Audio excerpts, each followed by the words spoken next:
Hey guys, Akil Stokes here. Welcome back to another Trading Edge video. I've got a busy weekend lined up, so I'm actually recording this video a little bit early before the Friday close, but we're gonna stick to the higher time frame, so I would expect that most of what we look at is still gonna be relevant by the time this gets to you. That is, unless we get some late Friday afternoon news about the US-Iran thing, which is what the markets have been waiting for all week, and what the markets will still be paying attention to and on edge about heading into the weekend and into next week. Anyway, in today's video, we're gonna break down 8 trading opportunities from across multiple markets. We're gonna look at Forex markets, we're gonna look at some commodities, we're gonna look at some indices as well. And I'm gonna walk you through how to perform technical analysis using everything from the very basics of reading individual candlesticks and the strength and weaknesses and the clues that they give to classic pattern formations in the market like triangles and pennants, to the advanced pattern formations, which is just the name, harmonic patterns, right? Gartley's, bats, and butterflies. And of course, the usual Akil emphasis on the importance of top-down analysis to understand where the market is at and where the market is likely to go. And of course, structure, which is my personal holy grail. Aside from trading psychology, that is. Now, if you guys are new to the channel, understand my goal is to not just show you what I'm looking at, but it's to educate you on how I come to those conclusions and really help you understand how to think through the charts like a professional trader. So I hope you enjoyed the breakdown, and as always, show your support by hitting that like button, sharing this with someone who needs to learn about trading, and of course subscribing if you're not subscribed already, because I do a lot of cool videos throughout the week and you don't want to miss them. All right, let's hop in. So here on the Euro Yen, we have an interesting situation. Price action has obviously been in a bullish trend as of late. If you guys have ever attended one of our workshops, one of the most simplest ways I like to teach analyzing a trend is price action moving from bottom left to top right? If so, that is a bullish trend. If price action is moving from top left to bottom right, that is a bearish trend. Now, as we get into the finer details, so I guess lesson 2 on how to read a trend, we also look for violations of price, and we actually had that here at the Euro Yen. You can see our most recent high was right here, followed by our retracement down here, and then after a failed attempt at extending and making a new high, we actually violated this previous structure low right here, giving us a lower low, lower close, thus violating the bullish trend. Now, it's very important to understand just because we violated the bullish trend doesn't mean that we're in a bearish trend. We enter what's called a period of consolidation or sideways movement until we get proof of the bearish trend being confirmed, which we would need a lower low, lower close above this most recent low, or we flip back into a bullish trend. So I just want to be clear that although we have violated that bullish trend, we are not quite yet in a bearish trend yet. And when looking at this consolidative period, I'm actually looking for price action to retest these highs, meaning take one more run at those highs up there. And I'll explain why. One, if we look at the most recent price movement, right, we've had 2 very strong bullish candles, or I guess, a very strong bullish candle here and then a somewhat strong bullish candle before it, before entering a period of consolidation. Now, if you look at the most recent 2 candles, the 2 things that stand out to me here are, one, these candles maintain their relevance, or they complete, I should say, within the top half of that previous bullish candle. And as of this recording, at least, there's still a lot of time left in today, we have wicks that are more generous to the downside with bodies to the upside, meaning that price action took a run at being pushed lower, and thus far they've been rejected. And all in all, this is usually a sign of a bullish breakout. Now, with that being said, we always want to be predictive in our analysis, but reactive in our execution. So what I would want to see to confirm this is a violation of this high. And if we can do that, that would confirm a move to the upside, or at least confirm my prediction of a move to the upside. Ultimately, the market can do whatever it wants, whenever it wants to do it. It can care less about my prediction.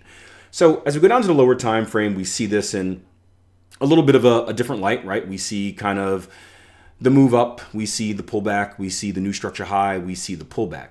So what I would like to see here, again, is price action to break and close above this level right here, meaning the candle has to close above it, violate it. If you are a breakout trader, then you can go ahead and trade aggressively the breakout. We spoke about this a lot in the live room this week, and perhaps your stop loss is below that breakout candle. Or you can wait for another pullback if it happens, and then look to catch that extension higher. So that's what we're looking for here on the euro yen. Real quick, if I bring some volume in, I bet this will give us some confluence here. So I'm gonna use my volume profile tool. Again, there's a video I did here on YouTube explaining how to use it, where to find it, how to set it up and configure it and all that fun stuff. I'll link that at the very end when little pop-up things come up. But you can see that we are currently consolidating at a high volume level right here.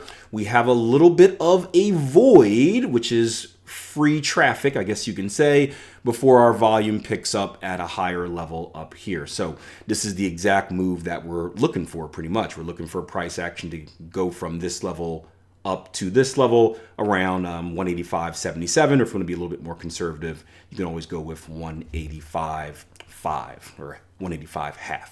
Dollar Canada is next, and Dollar Canada is an interesting situation. By the way, it's been a slow week in the market for me personally, but a very good week. Last week I told you how I ended the week with a 9-trade winning streak, and I thought that I was going to be headed for losers because I tend to revert to the mean. Well, that hasn't happened yet, and I'm going to shut up before I jinx myself. But Dollar Canada has put in a very interesting situation here. So we've actually had a pattern formation form earlier on Dollar Canada. I'll zoom in and walk you through that real quick. And then I'll show you how another pattern formation has formed directly after that. So if we look at this move right here, we call this a swing low to a swing high. That is going to be the starting point of our pattern. This leg down here would be called the X leg. This first move up here would be called the A leg. These are advanced pattern formations or harmonic pattern formations, however you want to call them. Well, what I then want to do is I'm going to take my Fibonacci retracement tool from the low of my X to the high of my A, and I want to see where price action retraces to.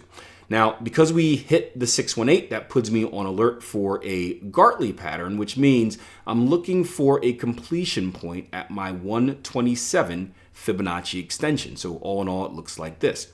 Swing low to swing high, X to A. Retracement down, A to B. Failed extension up, B to C. And then a move down to this 127 being our C to D. You can see price action kissed it right on the nose and then ran up for glorious profits. Now that we've done that, this thing has actually morphed into a different pattern. So I'm going to erase this and draw it on a slightly different way. Let me just kind of get this on here and then let me delete this. There we go. So we still have our same X to A. But this time, when I draw out my Fibonacci retracement tool, we can see that price action, instead of just going to the 618, hits our 786, which eliminates this from being a Gartley pattern and sets this up as being a potential butterfly pattern. Now, I know what you're saying, Akil, what made you shift from here to here? Well, we talk about morphing patterns a lot with our traders, and it's all dictated by the deepest retracement. And you can see after our Gartley pattern went up to hit glorious profits, we actually put in a deeper retracement right here. See how this wick is higher than that wick.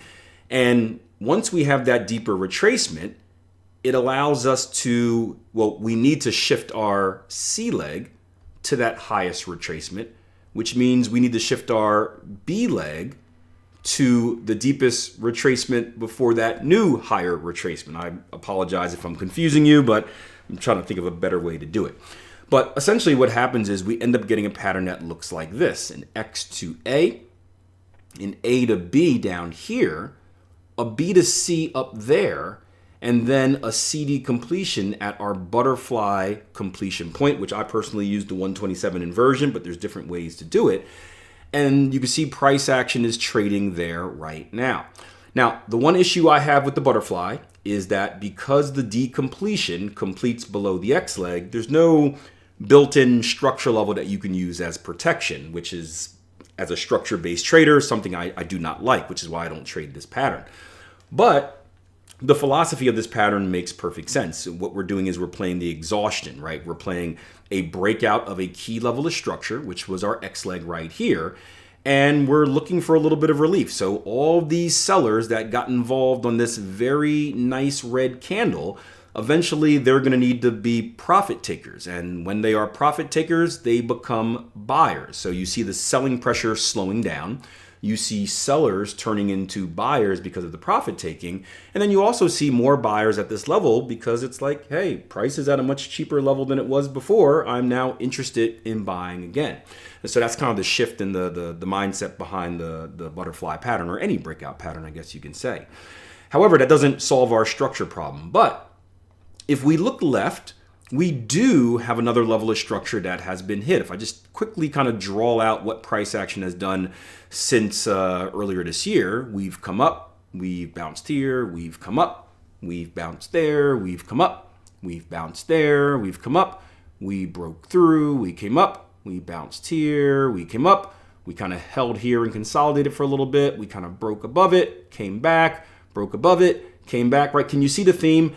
All in this level, price has bounced back and forth between support, support, support, resistance, resistance, support, support.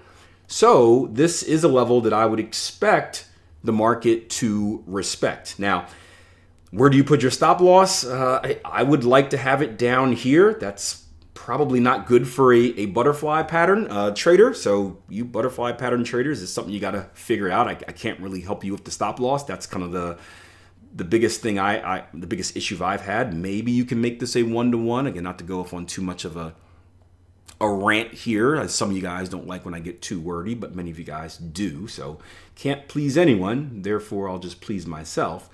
But you might not. Yeah, you're probably gonna be a little bit less than a 1-to-1 right there. But what you can do is you can look at this butterfly as being maybe part of a bigger CTS trade, right? So if you remember a few videos ago, we spoke about the CTS system, combined technical scoring system. We talked about it with the AB equals CD pattern on pound dollar and euro dollar. And we said that what we're looking to do is we're not looking to give so much power to one individual thing, but we're looking to build a case for entry. So you can have this zone, you can have your butterfly, and maybe you start adding up your score. Your structure zone is going to be a point. Your butterfly is going to be 3 points. That puts you at a 4. That RSI, maybe it goes oversold. If we keep pushing down, it's going to give you another point. And then maybe you wait for a reason for entry. Maybe you wait for a 3-bar reversal. So price action maybe gives you a pin bar down here and a higher high, higher close. Maybe price action gives you a double bottom, right? Maybe a 26.18, right? You identify this zone as a place that you're interested in buying at, but instead of entering aggressively as many traders do with these advanced pattern formations, you instead look for a reason for entry. So I think that's probably the safest way to play this idea. Unless you're a butterfly pattern trader, then just trade it the way your rules say to trade it. Aussie yen is next, and we have a similar situation where we have this high momentum candle right here, so similar to the euro yen. And we have price action really consolidating in the upper half, right? Again, you can see this bullish candle right here. Technically, it has or bearish candle, excuse me, in red here. Technically, has a long wick to the upside or downside. I'm getting all confused now. Friday, right? Haven't had my coffee. It's coming soon as I'm done this video. But we had a test to the downside here. But you can see we closed really as a weak bearish candle and in the strong area of our previous bullish candle. By the way, if you're not familiar with strong and weak candles, I promise we are going to go over it in the upcoming workshop. So just kind of hold off till then and learn about it, or find a video that I have here on YouTube explaining it, and it'll make sense. But it's a very simple, easy breakdown, as my trading lessons tend to be, right? They are trading lessons for dummies who don't like big, complicated things. Anyway, our current candle right here is what's called an inside bar, meaning that it completes completely within the range of the previous day's bar. And essentially, this is another sign of consolidation. So we are consolidating in the upper half of a strong bullish candle. We are also consolidating after a break and close of a previous high, right? So we have multiple things that are pointing upside, upside, upside. So now that we've created our confirmation bias of, hey, Aussie yen, I probably want to get long instead of getting short, the next part of the question that we need to ask ourselves is, okay, if we want to get long, or if we are predicting price is going to continue long, where the heck are we going to continue long to? And this is where things get interesting. We're going to have to go up to the weekly chart because it has been a while since we've been this high. Not drugs high, for you traders out there. I know there's a misconception that all traders are druggies. Not all traders, just most, if you've watched Wolf of Wall Street. But high on the price chart is what I meant. So let's do this. Let's put out a horizontal line at the current high right here. And let's look left. Okay, well, we violated that structure, so we can't take that into account. Let's look left some more. Nope, more structure that's been violated.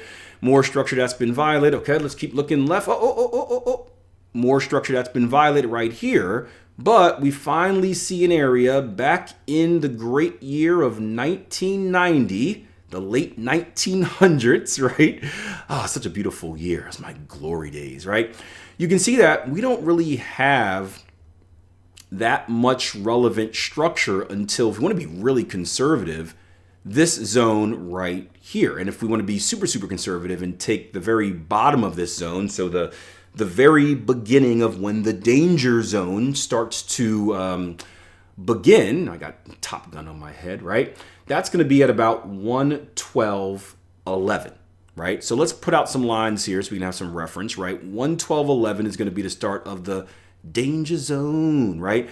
And we'll just bracket the top here at about, I'll go a little bit lower and put it at about 115 even. It's a really big zone, and we can do some math in there later to kind of pinpoint it. But for today's purposes, let's just kind of give you a broad idea.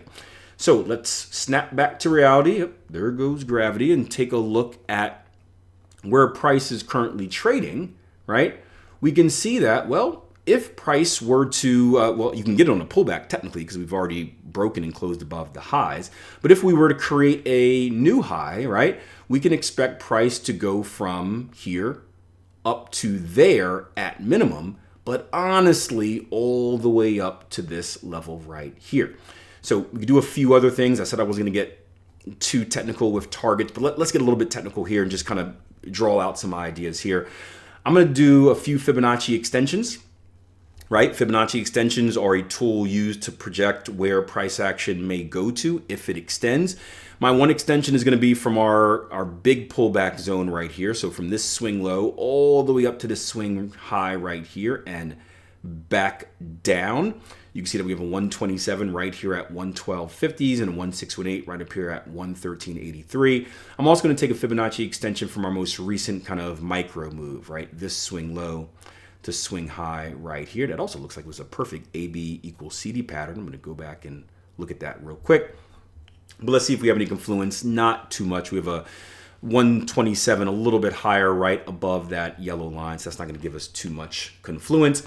I do, just because of personal interest, want to see if we did have an AB equals CD pattern here, because it looks like we did, and I'm just very curious. Look at that. Perfect. What would happen if we got another one? Let's got kind of a 3 drives pattern here. So if we got one more AB equals CD pattern, that will put us right at about 112.72. So right around that 112.50 level. So that 112.50 level seems to be a decent level to shoot for here for a target. But again, we'll go into more details later, but just preliminary targets up in that area. So yeah, continuation traders, Aussie yen is a good bullish continuation opportunity. And for you guys who watched the video I put out yesterday where we were talking about trend continuation filters, this also looks to be a Fibonacci failure trade where we came to the 382, right? And then we did not get to the 618. Let's see if there's any other stuff here. If this doesn't make sense, we did this all in a video yesterday, so go back and watch it. It's a nice little fun one where we're looking at different filters for beginners, for trend traders. Let's do the other one. Was our RSI not violating the 40? Nope. So our RSI stays in the bullish zone. Let's do another one where I think we brought in a moving average. I forgot which one it was. Knowing our traders, it was probably probably a 50 and a 20, I would guess. Let's just see what that is. good old psychological numbers there, right? 50, 20. Why do we like those numbers? Well, because they sound clean, right? All right, prices, yep, above both of those levels, moving in the right direction. So yeah, all the filters would have been hit for a nice bullish continuation trade here as well. One more thing, we talked about Bollinger Bands as well. Yep, nowhere near it, so we're fine there too. Awesome. Dollar Swiss, we've got some consolidation happening here, and we did a podcast and a video episode of the podcast talk about safe haven assets the other day, and one of them was the dollar, one of them was the Swiss, and we talked about the pros and cons that are happening between all of them. Well, this is a direct battle. This is your Manchester City versus Arsenal of safe haven pairs.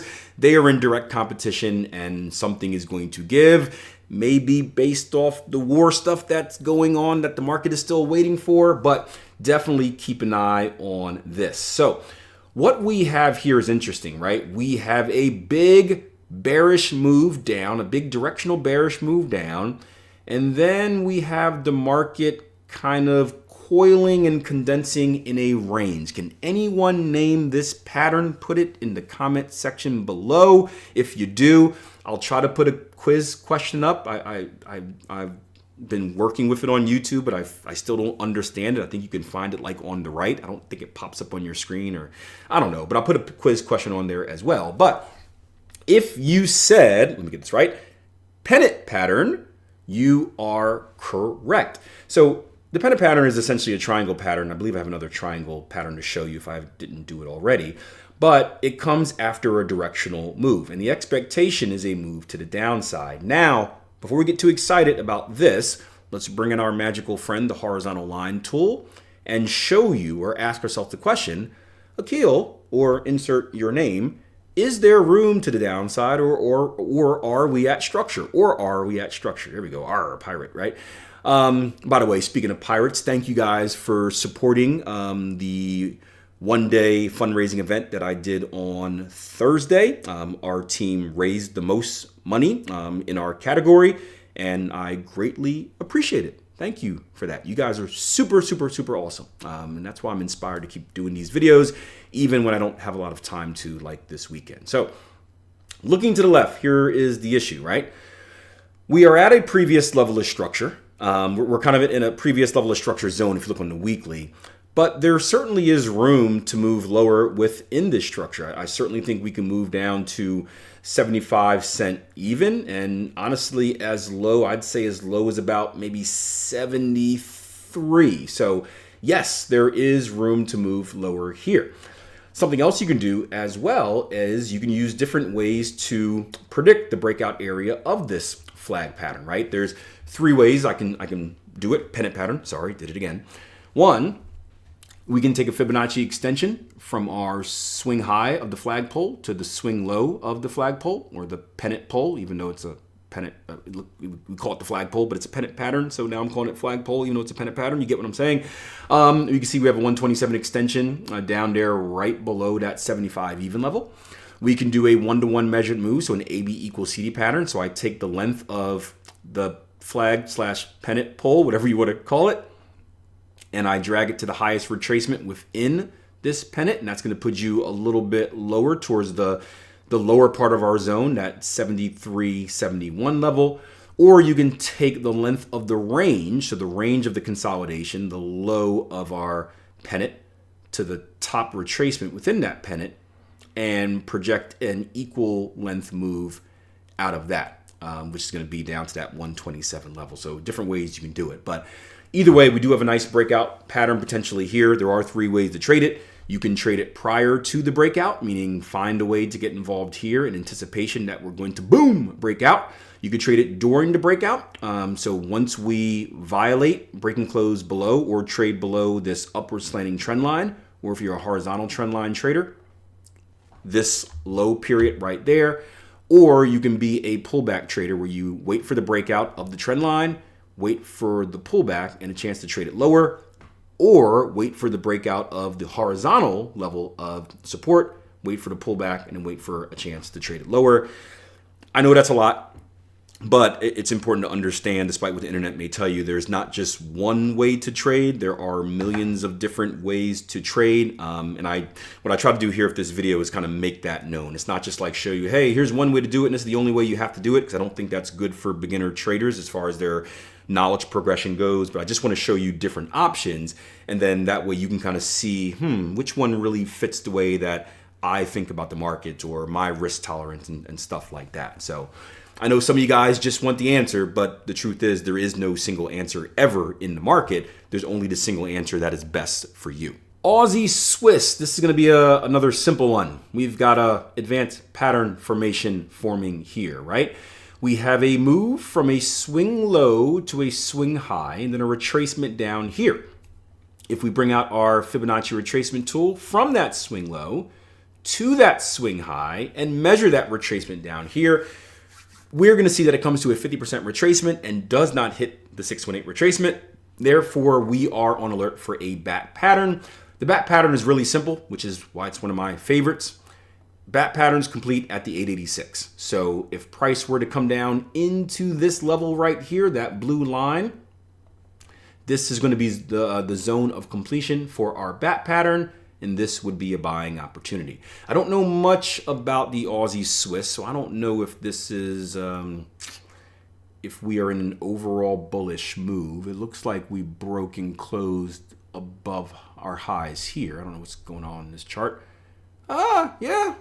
Yep. This can also be potentially used as a continuation trade as well. We look at where price is trading at, and we've broken above a recent high. We are what's called in the middle of no man's land. So we're in the middle of a pullback in a previous high, but we don't really have any structure until we get to about the 55.62. Let's bring it down to the 55.50 level. Let me just, maybe this is going to be a long shot, but let's see what some volume looks like in this area. Yeah, right at about the 55.62. Look, why did I bring out volume, Akil? You should have just showed them how great you were without using volume. But the truth is, I tell our traders this all the time on the platform.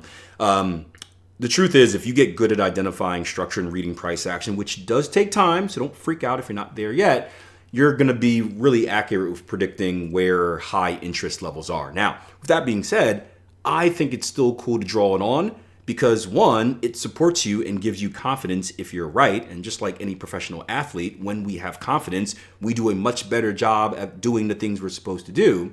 But two, in the moments that you are maybe a little bit wrong, right? You get that, that was surprising. It can help save your bacon. It can help give you a better stop loss. It can help give you a better target level. So there's really no downside to it. I personally, though, like playing the game, and this is part of my market structure, kind of not structure, but structure and like the routine I go through my trading routine, the words, right? I personally like making my predictive level first and then putting the volume on second, simply because it's a fun little game of seeing how close I am to being right. I spoke to a trader today who he said, hey, I've been trading for 10 years very successfully, and I'm bored. Is that a problem? I said, no, right? You are making money. Trading should be boring when you're making money. You are in the greatest position ever. But the problem with boredness is sometimes you get bored and you start doing dumb stuff and making mistakes. So I gave him some solutions on what to do to stop being bored. But one of those solutions is to look at this as the game, right? This is a fun game. Ooh, let me predict the level. And let me see if indicator agrees with it. Oh, I did it. And that kind of just gets you excited. So use stuff like that to get excited instead of using like reckless gambling tactics to get excited. But yeah, good trading is boring trading. So hats off to that trader. Next up is our weekly round of silver, right? I don't think we need too much of an explanation on this since we've been looking at it for the last weeks. But we have broken and maybe closed, by the time you guys see this video, above that key level of structure that we were looking for. So that confirms a move higher. And remember, we are looking for a move higher to this level up here. So just keep an eye out for that. Whether you are someone that's looking to get long, you're looking to get long up until that level. If you're looking to get short, that is the level you're looking to get short in. You have a very sexy, even-handled number right here, 100. And my whatever was the Austin Powers guy, Dr. Evil voice, $100, right? Yeah, anyway, that and all the stuff we talked about last week about silver. Next up is the Dixie, the dollar index. We spoke about triangle patterns at some point in this video. We have another one right here, right? So a consolidation area, a period in time where the market is compressing, and contraction leads to expansion, which means at some point this thing is going to pop. Now, this is a neutral triangle pattern. I'm not really seeing this as a flagpole. I guess it is a directional move up, but the fact is we didn't break and close below or break and close above this previous level of structure, so it doesn't really mean all too much to me. And what I mean by a neutral pattern is that I don't know whether this is going to break out to the upside or the downside. Me personally, I don't really care. But what we want to do is we want to wait for the market to tell us which way it's going to break, and then we want to look to follow through on it. So I spoke to you about 3 ways to enter: before, during, after. The before is a real aggressive way when you have kind of a directional bias, when you have kind of a, I don't want to say a gut feeling because we never want to trade off a gut feeling, but when you have a technical based gut feeling of like, hey, this is more likely to go that way versus the other way, that's when it's good to get in ahead. The during is if you're just super aggressive, you're still waiting for a clue that you're more likely right than wrong, and you want to get involved as soon as that clue comes out. The after is just kind of really being patient and being like, hey, I just want to wait for kind of every single kind of clue and piece of evidence to kind of work its way down before I get involved. So in a situation like this, I'm biased. I always like the after because that's just my personal style of trading. But I would certainly wait for the during, meaning the break, right? Or the after, meaning the break and pullback, whichever direction we go before getting involved. If we do break to the upside, we're looking at a target level of about right here, this zone right there. If we do break to the downside, this one's going to be a little bit harder, but I would suppose we'd probably come right down to this 97 level down there. NASDAQ is next. Lots of consolidation on the NASDAQ. You can see that we've been stuck in this range since pretty much the government shutdown, even before the government shutdown. I guess right around the government shutdown here. And well, if you guys know me, contraction does lead to expansion, but it also leads to a lot of advanced pattern formations being formed. That's what we have right here. We're gonna have another bat pattern on the radar, pattern of the bat, where we're looking for a swing high to swing low being our X to A, this first move up being our A to B, this retracement being our B to C, and if price action continues to our 886 Fibonacci retracement, we're going to have our D completion looking for shorts. So that's a wrap for this weekend's Trading Edge video. As always, make sure you go back to your charts, make sure you mark them up yourself, and create your own ideas. Just don't copy the ones that I gave you this weekend. If you found any value in the breakdown or any of the lessons that we spoke about, do me a favor, hit that like button below and show your support. And a quick reminder, on March 17th, we're going to be kicking off our 3-day online trading workshop. The link is in the description box below. The seats are limited, so if you're serious about learning how to trade, make sure you reserve your spot sooner than later, because once we hit that number, registration page goes down and you're gonna have to wait until the next one. I wanna be the best in the game, invest in my name, check no restraints, I'm obsessed with the pain, I ingest, I retain, assess and I change, possessed by the thought I'll be free one day from society's restraints, money, clout and fame, mud, disease, a plague, we all love to hate, have to play the game, have to make a name, all our insecurities are on. This is war.